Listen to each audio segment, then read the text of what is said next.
ஏமா போகாதம்மா. நீ வராதீங்க, நாங்க போய்க்கிறோம். ஏமா போகாதம்மா. எங்க லைஃப் நாங்க பாத்துக்கிறோம். ஏமா ஏமா ஏமா போகாதம்மா. ஏமா நீங்க போகாதம்மா. எதுக்கு ஓடி வரீங்க? எங்களுக்கு பாத்து நாங்க ஒண்ணே ஒண்ணா பாக்க வர யாருமா இருக்கா? உன் கால விட எங்க கால்ல நீங்க விடாதீங்க. நாங்க வேற உங்க கால்ல வரோம். ஏமா உங்களுக்கு சொந்த வேலை வெட்டி இல்லம்மா, சொந்த வீடு கிடையாதுமா. இவன் எப்படிமா உன்னைய பாத்துடுவான்? அப்பா பார்த்த மாப்பிளைய முடியுமா? ராணி மாதிரி பாத்துடுவாம்மா. நல்ல வேலை, சொந்த வீடு இருந்தாலும் உங்க பொண்ணை கொடுப்பீங்களா? நல்ல மனசு இருந்தாலே உங்க பொண்ணை கொடுக்கலான்னு. இங்க பாருங்கண்ணே, மாப்பிள்ள நீ கூட்டு போ மாப்பிள்ள, நான் பாத்துக்கிறேன். சொந்தம் ஒண்ணு தொலைஞ்சு போனதே. 1 year later. அன்னைக்கே சொன்னோம்லம்மா, இந்த மாப்பிள்ளை வேண்டான்னு. அப்பா பார்த்த மாப்பிளைய முடிச்சிருந்தா நீ ராணி மாதிரி இருந்திருப்பலம்மா.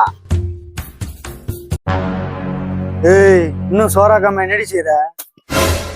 ஏய், நீ கெட்டின தாலி என் மகன் கழுத்துல இருக்க போயிட்டு உயிரோட இருக்க. நான் வெட்டி பழச்சிருப்பேன். அப்படியா? ஏய் பாடி, வீட்டுல வந்து சோறாக்கு. என் தெய்வத்துக்கே மாறு வேஷமா, மகாராணிக்கு இங்கே 7 வேஷமா.